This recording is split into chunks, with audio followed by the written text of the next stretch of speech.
Welcome to back to our channel K Madhavi. So friends, వచ్చేసింది మనకి ఆవకాయ పచ్చడి చేసే టయాలు వచ్చేసినాయి. మేనేలు వచ్చిందంటే మనకి ఆవకాయ పచ్చళ్ళు తయారు చేసుకోవటం, మనకి సంవత్సరానికి సరిపడా పచ్చళ్ళు పెట్టుకోవటం అలవాటే కదా. సోన్ ఫ్రెండ్స్, కాయలు బయట అయితే 5 రూపాయలు తీసుకుంటారంట ఈ కాయ కొట్టిస్తే. నేనేం చేశానంటే అవన్నీ చక్కగా నీట్గా కడిగేసేసి పక్కన పెట్టుకొని తూడ్చుకుని కాయని మొత్తం ఆరబెట్టుకొని ముక్కలు కోస్తున్నాను ఫ్రెండ్స్. చక్కగా కాయ కోసి ముక్కలు చక్కగా చిన్న చిన్న ముక్కలు కట్ చేస్తున్నాను.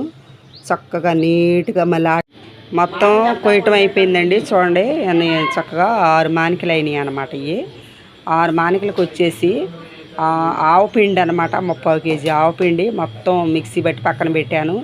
ఇదేమో దంపుడుప్పు అంట.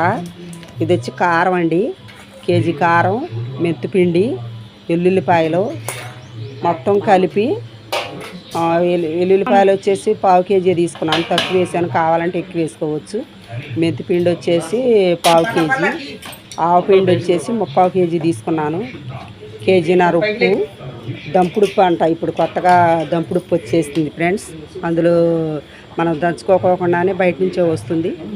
దాంతో మొత్తం ఒక దానిలో వేసేసి గ్లాసు లెక్క అనమాట. మనకి కొలతలో మామూలుగా 1/4 కేజీ గ్లాసు వచ్చేసి మానికి వచ్చేసి అది మామూలుగా అది కొలిసే గ్లాసు 1/4 కేజీ ఉంటుంది. గ్లాసు కారం, గ్లాసు ఉప్పు అలా కలిపి వేయాలన్నమాట. అలా వేస్తున్నాను. వేసి మొత్తం కలుపుతున్నాము. మొత్తం ఒక దానిలో మొత్తం కలిపేసాము.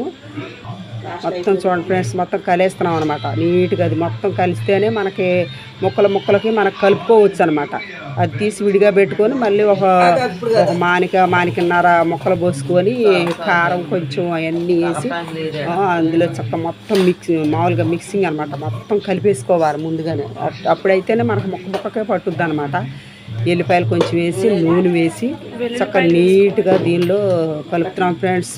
చక్కగా నీట్గా వస్తుంది. చూడండి ఫ్రెండ్స్, ఎంత చక్కగా కలుపుతున్నారు. ముక్కలు మొత్తం మంచిగా కలుపుతున్నాము. నీట్గా కలిసింది. చూడండి, అది జాడీలో పెడుతున్నాము.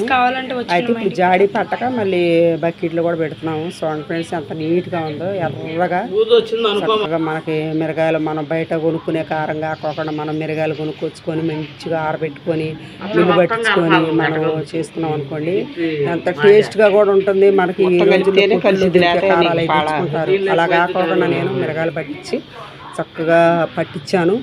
నీట్గా అవన్నీ కూడా వేయించుకొని మనం పట్టుకోవచ్చు బయట కొనుక్కోకుండా. చూడండి ఫ్రెండ్స్, ఎంత బాగుందో, కలర్ఫుల్గా ఎంత బాగుందో చూడండి. మనం వేడి అన్నంలో వేసుకున్నాక దాని టేస్ట్ వేరు చాలా.